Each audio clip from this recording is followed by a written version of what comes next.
میرے رشتہ داروں سے پیار کرنا ہے، میری اہل بیت اطہار سے پیار کرنا ہے، بس ان سے یہ تقاضا ہے، یہ مطالبہ ہے، یہ ڈیمانڈ ہے۔ پھر اندازہ لگائیں جن کی محبت، جن کا پیار قرآن کی صورت میں ہم پہ لازم کیا جا رہا ہے، ان کی محبت کے سوا چارہ کیا ہے؟ ان کی محبت کے بغیر تو کچھ بھی نہیں ہے۔ اور پھر قرآن کی وہ مشہور آیت کریمہ جو ہم خطبہ کے اندر پڑھتے ہیں، ہر مجلس کے اندر، ہر محفل کے اندر، ہر تقریر کے اندر، ان اللہ و ملائکتہ یصلون علی النبی یا ایھا الذین آمنوا صلوا علیہ وسلموا تسلیما۔ بے شک اللہ تعالیٰ اور اللہ کے فرشتے نبی کریم صلی اللہ علیہ وسلم پر درود بھیجتے ہیں، اور اے ایمان والا تم بھی نبی کریم صلی اللہ علیہ وسلم کے ذات پر کثرت کے ساتھ درود و سلام بھیجو۔ نبی آیت نازل ہوئی تفسیر بغوی کے اندر فصل قرآن، آپ بیان فرماتے ہیں، اس روایت کو نقل کرتے ہیں، حضرت کعب رضی اللہ تعالیٰ عنہ حضور کی بارگاہ میں عرض کرتے ہیں، یا رسول اللہ صلی اللہ علیہ وسلم، اللہ نے ہمیں سلام کا تو حکم دیا ہے، سلام تو ہم پڑھے آپ پر، لیکن ضرور ہم کیسے بھیجیں حضور کی بارگاہ کے اندر؟ حضور نبی کریم صلی اللہ علیہ وسلم نے فرمایا، یوں درود بھیجو، اللہم صلی علی محمد وعلی آل محمد کما صلیت علی ابراہیم وعلی آل ابراہیم انک حمید مجید، اللہم بارک علی محمد وعلی آل محمد کما بارکت علی ابراہیم وعلی آل ابراہیم انک حمید مجید۔ یوں درود بھیجو حضور کی ذات پر کہ حضور کی یاد کا ذکر بھی ہو جائے، حضور کی اولاد کا ذکر بھی ہو جائے، حضور کے اہل بیت کا ذکر بھی ہو جائے، حضور کے قرابتداروں کا ذکر بھی ہو جائے۔ اور امام شافعی علیہ رحمہ بڑی پیاری بات فرماتے ہیں، آپ فرماتے ہیں کہ اہل بیت کے فضائل و مناقب کے کیا کہنے ہیں، اہل بیت کے عظمت و شان کے کیا کہنے ہیں۔ اللہ نے اہل بیت اطہار پر درود بھیجنا نماز میں لازم کر دیا ہے، تو پھر ان کی عظمت اور ان کی شان تو وراء الورا ہے، یقیناً جیسے کہ پڑھ رہے تھے، ان کی شان تو وراء الورا ہے۔ ہم کون ہوتے ہیں ان کی شانوں کو بیان کرنے والے اور ان کا احاطہ کرنے والے؟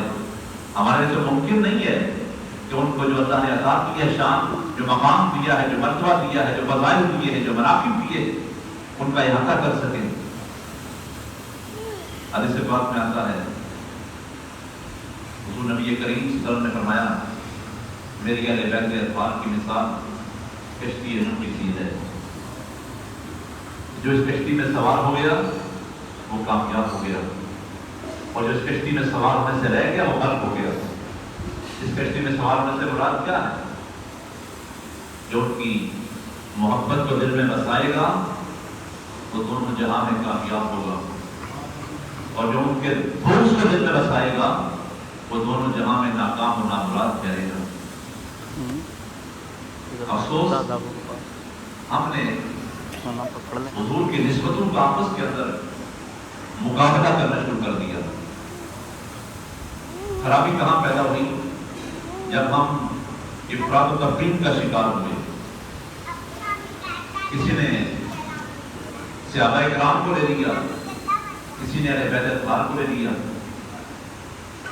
اور کوئی صحابہ کرام کی محبت کی آڑ کے اندر اہل بیت کی شان میں گستاخی کرنے لگ گیا، اور کوئی اہل بیت اطہار کی محبت کی آڑ میں صحابہ کرام کی مقدس ذاتوں پر زبان کام دراز کرنا شروع کر دیا، کسی نے کام تنقید کا نشانہ بنانا شروع کر دیا، اور کسی نے حضور کی ازواج مطہرات امہات المومنین کی شان اقدس کے اندر گستاخی کرنے شروع کر دی۔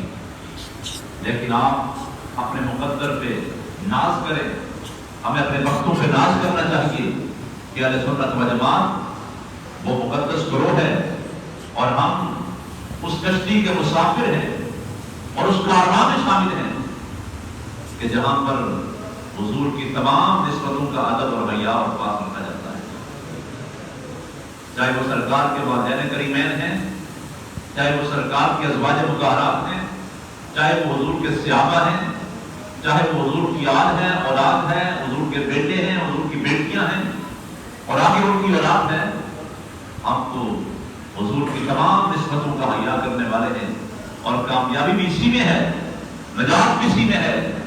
ہم کسی حوالے سے بھی افراد کا تفریق کا شکار نہ ہوں، بلکہ سب نسبتوں کا ہم مدد کریں، تب جا کر کامیابی ہے۔ دیکھیں ہم نے جس کو مانا ہے وہ نسبت مصطفیٰ کی وجہ سے مانا ہے۔ ہمارے دل میں جس کا احترام ہے، جس کی محبت ہے، جس کی تعظیم و تکریم ہے، وہ نسبت مصطفیٰ کی وجہ سے ہے۔ تیری نسبت میں سنوارا ہے میرا انداز حیا، تیری نسبت میں سنوارا ہے میرا انداز حیا، میں اگر تیرا نہ ہوتا تو ساری دنیا ہوتا۔ نسبت مصطفیٰ کی ساری بہاریں ہیں، ساری شانیں ہیں، سب کچھ۔ ایک جملہ یہاں پہ بولا جاتا ہے جو جملہ ٹھیک نہیں ہے، جس کی علماء نے گرفت فرمائی ہے، لیکن دوسرے لوگ بیان کرتے ہیں۔ وہ کیا ہے؟ وہ کہتے ہیں کہ حضور کی قسمت اچھی تھی کہ جنہیں مولا علی مل گئے، فاطمہ الزہرا مل گئی، حسنین کریمین مل گئے۔ ان کی اپنی شان، سب کی شان ہے، مولا علی کے مقام سے کون واقف نہیں ہے؟ مولا علی سے شان میں براء البراء ہے، آپ بھی اہل بیت الحال میں شامل ہیں، اور سیدہ کائنات کے مقام سے کون واقف نہیں ہے، جن کو اللہ کے پیارے حبیب علیہ السلام نے جنتی عورتوں کی سردار فرمایا ہے۔ حسنین کریمین کی عصمت سے کون واقف نہیں ہے، جن کو اللہ کے پیارے حبیب نے جنتی نوجوانوں کا سردار قرار دیا ہے۔ ان کی شانیں بڑی ہیں، بڑے مقام ہیں، بڑے مرتبے ہیں، لیکن تمام تر شانیں نسبت مصطفیٰ کی وجہ سے ہیں۔ کہتے کیا ہے کہ حضور کی قسمت اچھی ہے، جنہیں یہ خاندان مل گیا، حالانکہ کہنا کیوں چاہیے، ان کی قسمت اچھی ہے جن کو نسبت مصطفیٰ مل گئی، جن کو حضور کے خاندان کے اندر شامل ہونا نصیب ہوا۔ ان کی شان بڑی ہے، ان کی قسمت بہت بڑی ہے۔ اس انداز کے اندر تاکہ بارگاہ مصطفیٰ کے اندر بھی کسی حوالے سے بیانوی کا شائبہ پیدا نہ ہو۔ حضور کی تمام نسبتوں کا حیا کرنا چاہیے اور ادب و احترام رکھنا چاہیے۔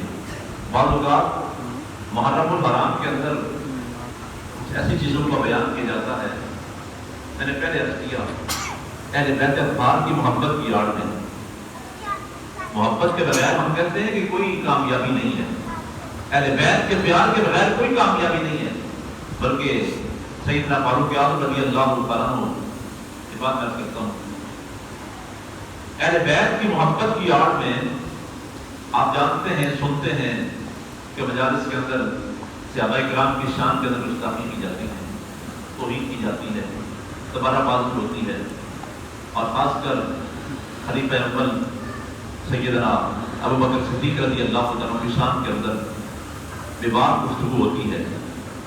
اس سے کوئی ہم انکار نہیں کر سکتے، کچھ نہیں ہوتا، ہوتا ہے بہت کچھ، لیکن کیا ہوتا ہے، محبت اہل بیت کی آڑ میں یہ کام ہوتا ہے۔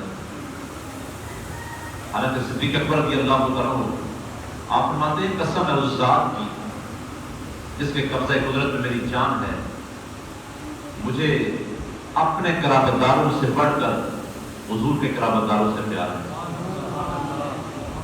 مجھے اپنے رشتہ داروں سے بڑھ کر حضور کے خاندان سے پیار ہے۔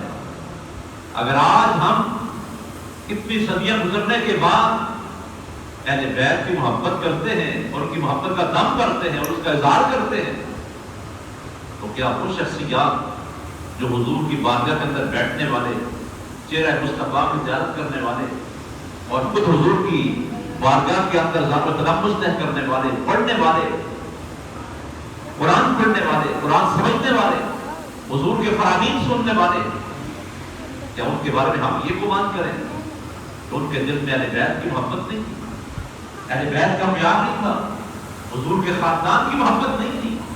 آج ہمارے دل میں حضور کے خاندان کا پیار آ گیا، ان کے دل میں حضور کے خاندان کا پیار نہیں تھا۔ اس لیے ہمیں افراط کا اور تفریق کا شکار نہیں ہونا۔ اہل بیت کی شان بیان کریں، ڈنکے کی چوٹ پہ بیان کریں، اہل بیت کی عظمت کو زمانے پر واضح کریں، سریعام کریں، برسر منبر کریں، ان کی یاد کے اندر محافل و مجالس کا انعقاد کریں، اپنی مساجد کے اندر، اپنے گھروں کے اندر، کسی اور جگہ جا کر نہیں، جہاں پہ خرابیاں ہیں، جہاں پہ کمزوریاں ہیں، جہاں پہ کمزور باتیں ہوتی ہیں، بے باکیاں ہوتی ہیں، گستاخیاں ہوتی ہیں، ایسی محافل و مجالس سے اپنے آپ کو ہمیں دور کرنا چاہیے۔ ایسا نہ ہو کہ ہمارے اعمال بھی ضائع ہو جائیں اور ہمارا ایمان بھی برباد ہو جائے اور ہمیں قبر تک بھی نہ ہو۔ حضور کے صحابہ کے دل میں اہل بیت کی محبت کی، اہل بیت کا پیار تھا، اس سے کوئی شک نہیں ہے، کوئی ڈکی چھپی بات نہیں ہے۔ ایک بڑا پیارا واقعہ حضرت ابو ہریرہ رضی اللہ تعالیٰ عنہ کے بارے میں۔ آپ ایک جنازے پہ آپ بھی حاضر ہیں اور امام حسین رضی اللہ تعالیٰ عنہ جنازہ پڑھانے کے لیے آئے۔ جنازہ پڑھنے کے بعد آپ نے اپنی جوتیاں باہر اتاری، چل کے جنازہ گاہ میں آتے ہیں۔ جب واپس گئے تو روایت میں آتا ہے کہ حضرت ابو ہریرہ حضور کے صحابی ہیں رضی اللہ تعالیٰ عنہ، آپ عمر بڑی ہے، آپ کی بڑی عمر ہو چکی ہے، اور امام حسین رضی اللہ تعالیٰ بھی آپ چھوٹی عمر ہے آپ کی۔ آپس کے اندر نفرت اور بغض کو ظاہر کرنے کی کوشش کی جاتی ہے، لیکن یہ باتیں تو محبت کی ہیں، یہ تو پیار کی ہیں، اور پیار کے اظہار ہیں، مختلف مثالیں ہیں اظہار کی۔ حضرت ابو ہریرہ رضی اللہ تعالیٰ عنہ جب امام حسین رضی اللہ عنہ جنازہ پڑھنے کے بعد واپس جا رہے ہیں، آپ کے پاؤں مبارک میں مٹی لگی ہوئی ہے۔ تو حضرت ابو ہریرہ حضور کے بوڑھے صحابی ہیں، آپ نے اپنے کپڑے سے آپ کے پاؤں کو صاف کیا اور پھر جوتیاں پیش کی۔ صحابی رسول حضور کی قرابت داروں سے محبت کا یہ عالم ہے، حضور کے نواسوں سے پیار کا یہ عالم ہے، اور حضور کے خاندان کے چشم و چراغ کی محبت آپ کے دل میں تھی، تبھی اس کا اظہار بڑے مجمع کے اندر یہ نہیں سوچا میں تو حضور کا بوڑھا صحابی ہوں، میں تو پرانا صحابی ہوں، میرا تو ایک مقام ہے، لیکن آپ نے دنیا کو بتا دیا کہ حضور کے خاندان سے اس طرح پیار کیا جاتا ہے، حضور کی اہل بیت سے محبت اس انداز میں کی جاتی ہے۔ حضرت زید بن ثابت رضی اللہ تعالیٰ عنہ، آپ کے بارے میں آتا ہے کہ آپ ایک مرتبہ حضرت عبداللہ بن عباس حضور کے چچا کے بیٹے، آپ آمنے سامنے ہوئے۔ حضرت عبداللہ بن عباس چونکہ حضرت زید بن ثابت سے علم دین حاصل کرتے تھے، عبداللہ بن عباس کے استاذ زید بن ثابت ہیں۔ جب آپ جا رہے ہیں چلو آگے بیٹھو چلو، تو ان کو گھوڑے کی رکاب تھامی اور گھوڑے پر سوار کرنے لگے۔ حضرت زید بن ثابت رضی اللہ عنہ آپ کہتے ہیں کہ حضور کے چچا کے بیٹے آپ چھوڑ دیں، آپ یہ کیا کر رہے ہیں؟ انہوں نے فرمایا کہ ہمیں اسی طرح علماء کی قدر کرنے کا حکم ملا ہے۔ حضرت زید بن ثابت عبداللہ بن عباس کے استاد ہیں، عالم دین ہیں، کہا کہ ہمیں اس علماء سے ایسا ہی کرنے کا حکم ملا ہے۔ اب زید بن ثابت نے کیا جب دیکھا کہ حضور کے خاندان کے چشم و چراغ ہیں، عبداللہ بن عباس حضور کے قرابت داروں میں ان کا شمار ہے، حضور کی آل کے اندر کا شمار ہے، تو آپ نے بڑھ کر ان کا ہاتھ چوم دیا، ہاتھ پر بوسہ دیا اور فرمایا کہ ہم نے یہی پڑھا ہے کہ حضور کے خاندان کے ساتھ ایسے ہی پیار کیا جاتا ہے۔ ان کا آپس میں کیسا ریلیشن تھا، کیسا تعلق تھا، اور کیسی محبت تھی، کیسا پیار تھا، جس کے اظہار مختلف انداز کے اندر، مختلف اوقات کے اندر ہوتے رہے ہیں۔ اہل بیت اطہار کی محبت کامیابی کی ضمانت ہے۔ حضور کی تمام نسبتوں کو حیا کرنا یہ کامیابی کے لیے لازمی اور ضروری ہے، لہذا ہمیں افراد و تفریق کا شکار نہیں ہونا۔ اب آتے ہیں، آج 10 محرم الحرام ہے۔ امام علی مقام امام حسین رضی اللہ تعالیٰ عنہ کربلا کے میدان کے اندر اپنے رفقا کے ساتھ، اپنے جان نثاروں کے ساتھ، اپنے خاندان کے چھوٹے چھوٹے بچوں کے ساتھ اپنی جان کا نذرانہ پیش کرتے ہیں کربلا کے میدان میں۔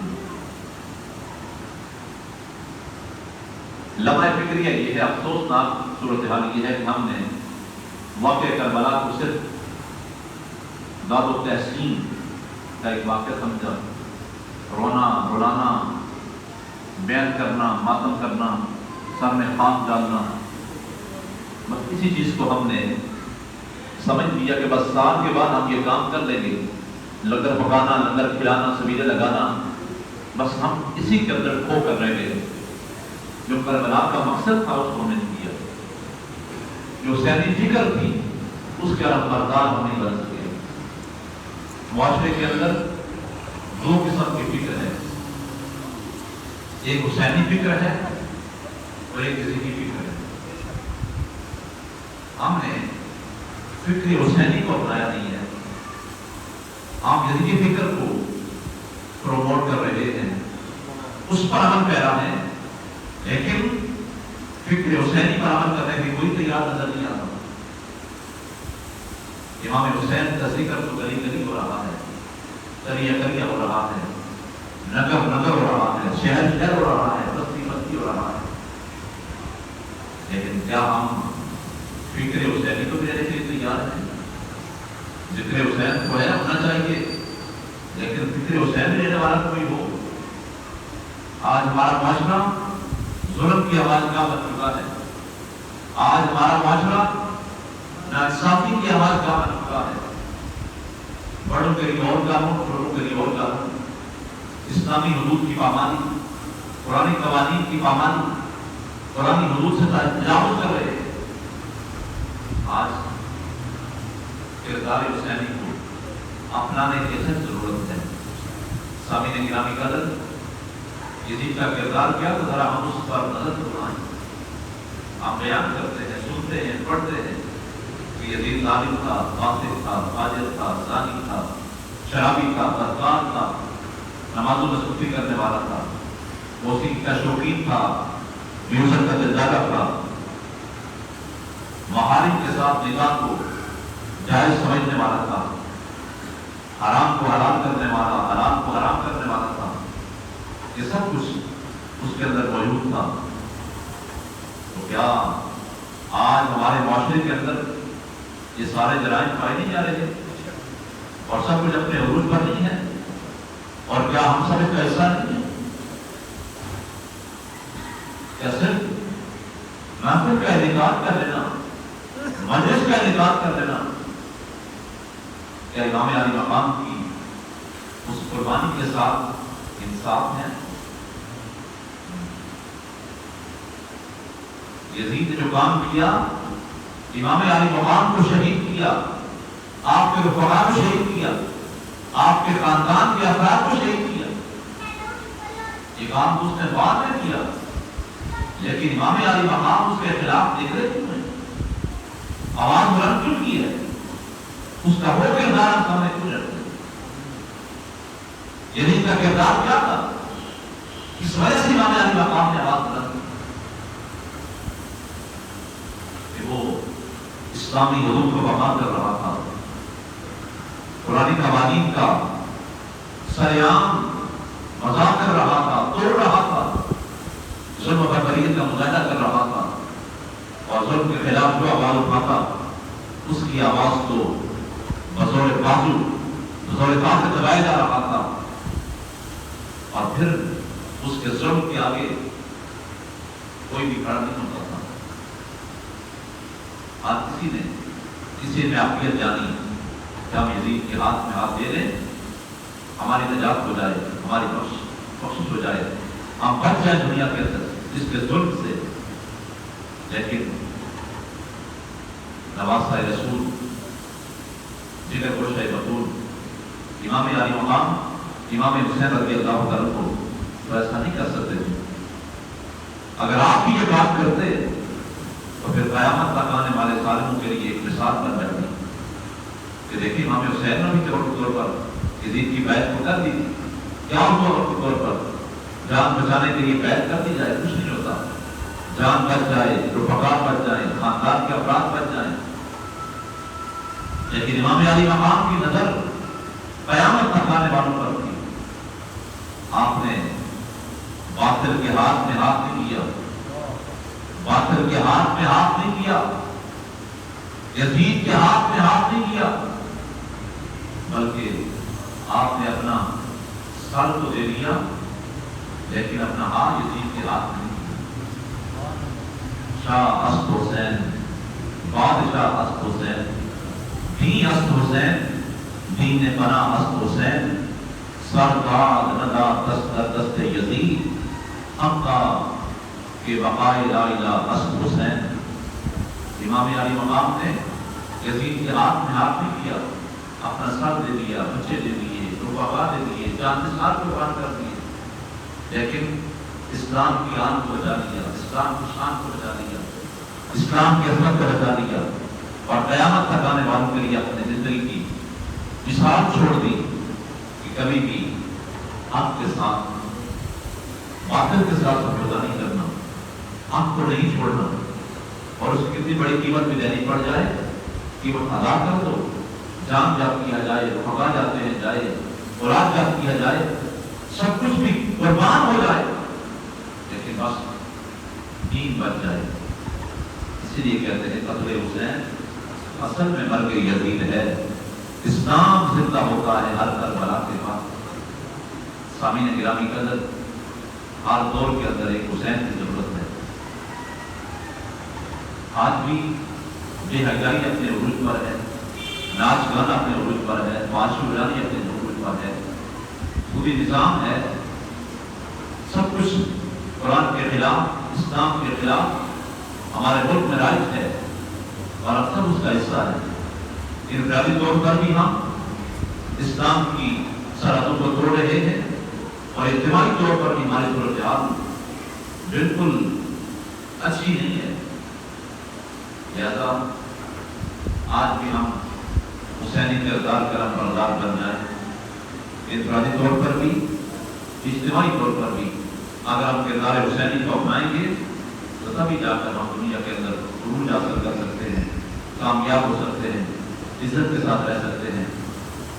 اب سوال یہ ہے کہ یہاں پہ امام علی مقام اس طرح بہت لوگ بیمار ذہن کے لوگ یہ سوال کرتے ہیں کہ امام علی مقام کربلا میں گئے، ان کی مدد کو مولا علی شیر خدا کیوں نہیں آئے؟ کہتے ہیں حضور مدد کر سکتے ہیں، وہ مدد کے لیے کیوں نہیں آئے؟ اور امام علی مقام نے اپنے آپ کو بچایا کیوں نہیں؟ یہ بیمار ذہنوں کے اندر ایسی باتیں پیدا ہوتی ہیں. ورنہ جس کے دل میں عقیدت ہے، محبت ہے، نسبتوں کا حیا ہے، پاس ہے، ادب ہے، وہ کبھی ایسی باتیں نہیں کرتا.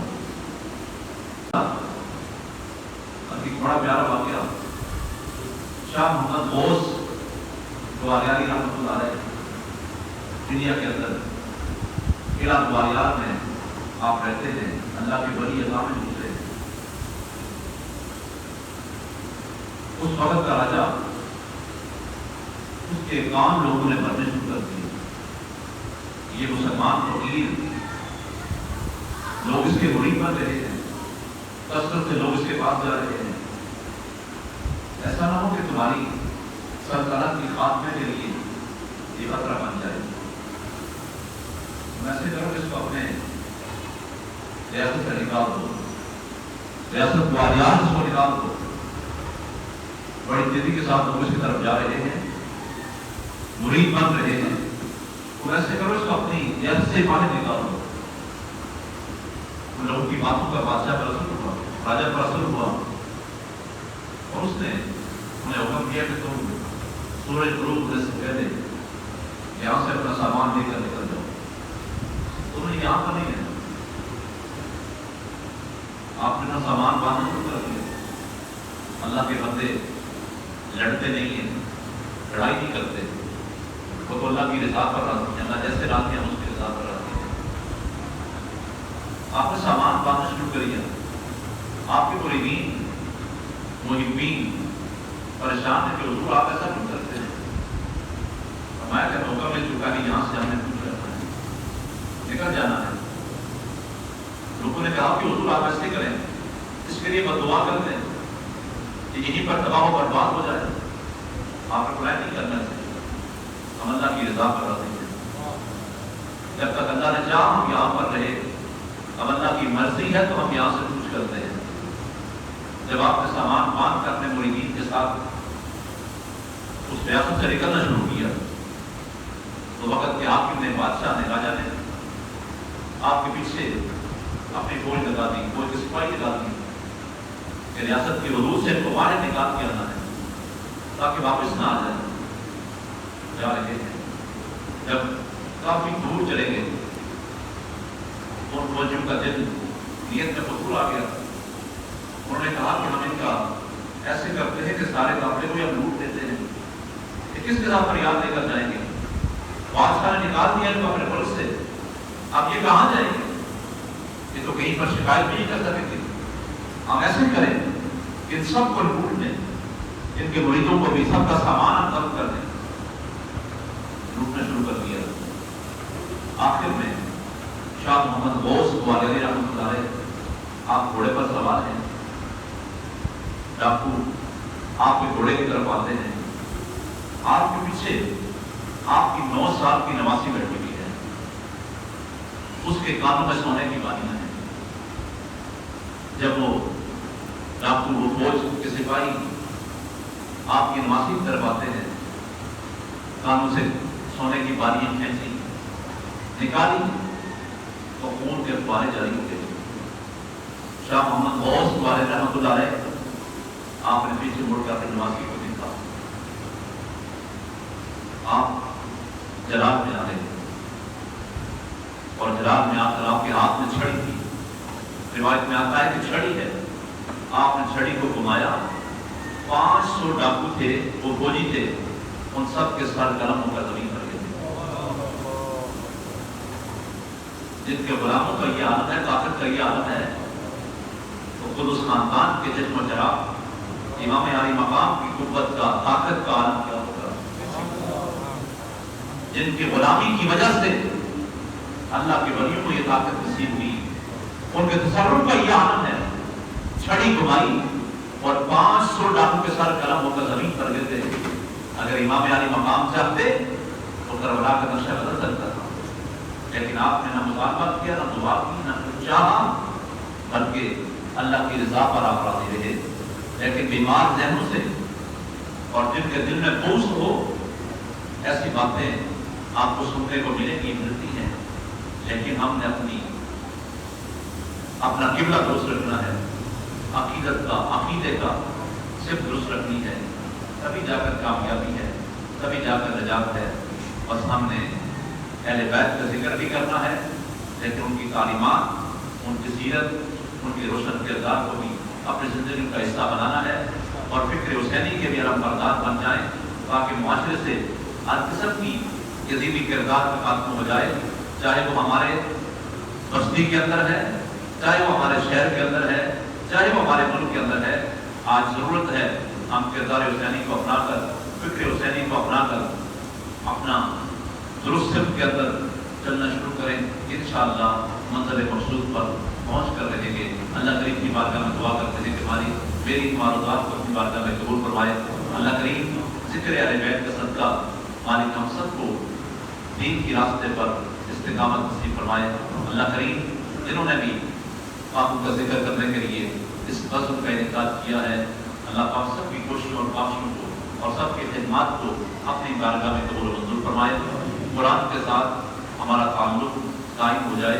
امام عالی مقام دیکھے آپ نے نماز میں تھوڑی ہم بیان کرتے ہیں, اکثر سنتے بھی ہیں, آخری وقت بھی ہے, تیروں کا سایہ ہے, تلواروں کا سایہ ہے, جلد چل رہے ہیں, تین چل رہے ہیں, لیکن امام عالی مقام نے اللہ کی بارگاہ کے اندر سجدہ کرنا نہیں چھوڑا. تو ہم آرام دہ ماحول کے اندر ٹھنڈے ماحول کے اندر قالینیں بچھی ہوئی ہیں، پنکھے لگے ہوئے ہیں، ٹھنڈا پانی موجود ہے، سب کچھ موجود ہونے کے باوجود اگر اللہ کی بات میں سجدہ بھی نہ کریں اور کہیں کہ ہم حسینی ہیں، کیسے ہم حسینی ہیں؟ میدان کربلا کے اندر سجدہ کرنا مشکل ہے، لیکن اس آرام دہ ماحول کے اندر، خوبصورت مسجد کے اندر اللہ کی بارگاہ میں سجدہ کرنا آسان ہے۔ بس ہمیں غور کرنا چاہیے کہ ہمارا کردار کیا ہے۔ اور پھر قرآن، امام علی مقام امام حسین رضی اللہ عنہ نے مکہ کو چھوڑا، مدینہ کو چھوڑا، لیکن قرآن کا ساتھ نہیں چھوڑا۔ جو حضور نے فرمایا تھا میری اہل بیت اور قرآن آپس کے اندر ایک ہوں گے، اکٹھے ہوں گے، ہم تک روز کوثر پر میرے پاس ہی آ جائیں گے۔ تو قرآن کا اور امام علی مقام کا، خاندان اہل بیت کا چوری دامن کا ساتھ ہے۔ امام علی مقام نے قرآن کا ساتھ نہیں چھوڑا، سب کچھ دے دیا لیکن قرآن کا ساتھ نہیں چھوڑا، قرآن کے دامن سے وابستہ رہے، بلکہ آپ کا سر قلم ہو گیا، سر قلم جدا ہے، رزق کی نوک پر ہے، پھر بھی قرآن کی تلاوت جاری اور ساری ہے۔ تو ہم آرام اللہ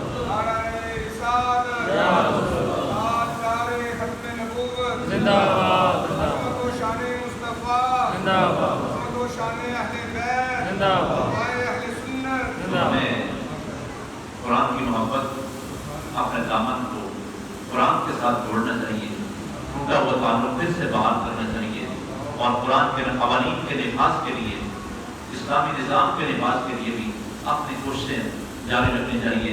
یہی امام علی مقام کا پیغام ہے، یہی کربلا کا پیغام ہے، یہ درس کربلا ہے۔ کربلا میں جانے کا مقصد اور مدعا بھی یہی ہے کہ بس ہم اسلام کے ساتھ لگ جائیں، قرآن کے تحفظ کے لیے اپنا کردار ادا کریں۔ اس وقت آپ دیکھتے ہیں سویڈن کے اندر اور دنیا بھر کے اندر روز گستاخی ہوتی ہیں اور قرآن کو جلایا جاتا ہے، تو ہم حسینی کردار کے حامل لوگ اپنا کردار ادا کریں، آپ قرآن کے ساتھ جڑ جائیں، قرآن کو پڑھنا شروع کر دیں، قرآن کو سمجھنا شروع کر دیں، قرآن کو اپنی زندگیوں کے اوپر نافذ کرنا شروع کر دیں۔ اللہ تعالیٰ کی بارگاہ میں دعا ہے کہ مالک ہم سب کی کوششوں کو اپنی بارگاہ میں قبول فرمائے، مالک آپ سب کی محبت، عقیدت، پیار اپنی بارگاہ میں قبول فرمائے۔ وآخر دعوانا ان الحمدللہ رب العالمین۔ صحابہ کرام اہل بیت اعتماد آل پاک کی بارگاہ میں پیش کرتے ہیں، قبول فرماؤ۔ بالخصوص یا اللہ امام علی مقام امام حسین رضی اللہ عنہ کی بلند بارگاہ کے اندر پیش کرتے ہیں، قبول فرماؤ۔ آپ کے تمام رفقا، تمام جانسار، تمام شہداء کربلا کی بارگاہ میں پیش کرتے ہیں، قبول فرماؤ۔ یا اللہ تابعین، تبع تابعین، اولیاء کرام، شہداء کرام، بزرگان دین، ائمہ مجتہدین، علماء ربانیین، سب کی بارگاہ میں درجہ بدرجہ اس مرد پاک کا ثواب پیش کرتے ہیں، قبول فرماؤ۔ تمام مومنین، مومنات، مسلمین، مسلمات سب کی ارواح کو ساتھ کرتے ہیں، قبول فرماؤ۔ ان احباب نے بھی سبیر صاحب کے ساتھ تعاون کیا، مسجد کی انتظامیہ، طریقے بناء قرآن کے افراد اور دیگر جتنے بھی احباب نے اس پاکیزہ بزم کے انعقاد میں کسی بھی حوالہ سے حصہ لیا ہے، مالک سب کی خدمات کو اپنی بارگاہ میں قبول فرما۔ یا اللہ سب کو جزائے خیر عطا فرما۔ یا اللہ اس مجلس پاک کی برکات سے ہم سب کو وافر حصہ عطا فرما۔ یا اللہ اپنی محبت اور اپنے پیارے نبی صلی اللہ علیہ وسلم کی غلامی اور اپنے پیاروں کا پیار ہمیں نصیب فرما۔ یا اللہ اہل بیت اطہار کی محبت، حضور کے صحابہ کا پیار، حضور کی ازواج کی تعظیم و تکریم، حضور کے والدین کی تعظیم و تکریم اور حضور نبی کریم علیہ السلام کی تمام نسبتوں کا حیا اور ادب پر پاس کرنے کی توفیق ہمیں نصیب فرما۔ الہ العالمین ہم سب کو صراط مستقیم پر گامزن فرما۔ یا اللہ اس مقصد کے لیے امام علی مقام امام حسین رضی اللہ عنہ نے اپنی قربانی پیش کی، اپنے رفقا کی قربانی پیش کی۔ یا اللہ اس مقصد کو سمجھنے کی اور اس پیغام کو لے کر اس کے مطابق ہم سب عمل کی توفیق نصیب فرما۔ یا اللہ ہماری زندگیاں جدیدی کردار کے حامل بن چکی ہیں، مالک ہمیں کردار حسینی کا رنگ بردار بنا۔ یا اللہ ہمیں امام حسین کی مبارک سیرت کے مطابق عمل کی توفیق نصیب فرما۔ تمام حاضرین جتنے بھی ضرور نصیب سے شامل ہوئے، یا اللہ سب کی نیک جائز مرادیں پوری فرما اور سب کے صغیر اور کبیرہ گناہوں کو معاف فرما۔ یا اللہ تمام بیماروں کو شفائے کاملہ حال کا مستمر عطا فرما۔ یا اللہ جو گھروں میں ہیں، جذباتوں میں ہیں، اس پاکیزہ مجلس کی برکت سے تمام بیماروں کو شفائی کلی عطا فرما۔ یا اللہ ہم سب کی ظاہری، باطنی، روحانی، جسمانی سب بیماری دور فرما۔ یا اللہ عالم اسلام کی خیر فرما۔ یا اللہ جہاں ہم مسلمان پریشان حال ظلم کا شکار ہیں، کفر کے خلاف پر سر پیکار ہیں، امام علی مقام امام حسین رضی اللہ عنہ کی عظیم قربانی کا صدقہ یا اللہ تمام مظلوم مسلمانوں کی مدد فرما، کشمیر و فلسطین کے مسلمانوں کو آزادی کی نعمت سے مالا مال فرما، یا اللہ ملک پاکستان کو استحکام و سلامتی عطا فرما، یا اللہ اس ملک ہر قسم کی اندرونی بیرونی سازشوں سے محفوظ فرما، اوپر کے ناپاک عزائم کو ناکام بنا، یا اللہ اس ملک کو اسلامی نظام کا گہوارہ بنا، اس ملک میں اسلامی نظام کے نفاذ کے لیے یا اللہ راہ ہموار فرما، الہ العالمین اپنا کر اپنی مہربانی ملک پاکستان کے شامل حال فرما، یا اللہ اس مسجد کو آباد کرنے والے زیارتوں کے گھروں کو آباد فرما، جس نے اس مسجد کی تعمیر میں حصہ لیا ہے، مسجد کی ضروریات کا خیال رکھنے کے لیے اپنی خدمات پیش کرتے ہیں، یا اللہ سب کی خدمتوں کو اپنی بارگاہ میں قبول و منظور فرما۔ لا الہ الا انت سبحانک انی کنت من الظالمین، ربنا آتنا فی الدنیا حسنہ وفی الآخرۃ حسنۃ وقنا عذاب النار۔ یا اللہ ہمیں قرآن پڑھنے کی، قرآن کو سمجھنے کی اور اس کے مطابق عمل کی توفیق نصیب فرما۔ یا اللہ فتنوں کے اس دور کے اندر یا اللہ ہم سب کو ایمان کی سلامتی عطا فرما۔ یا اللہ فتنوں کے اس دور کے اندر ہمارے نوجوان نسل کے ایمان کو محفوظ فرما۔ یا اللہ ہم سب کو صراط مستقیم پر گامزن فرما، سب کو زندگی اسلام بنی اور موت ایمان میں نصیب فرما۔ وفوض امری الی اللہ ان اللہ بصیر بالعباد، وصلی اللہ تعالی علی نبیہ سیدنا ومولانا محمد وعلی آلہ وصحبہ اجمعین برحمتک یا ارحم الراحمین۔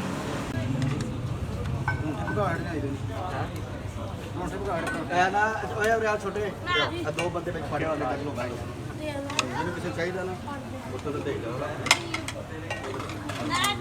ایک منٹ دا پورا کلپ دو والے آ جاؤ، دو والے آ جاؤ نا،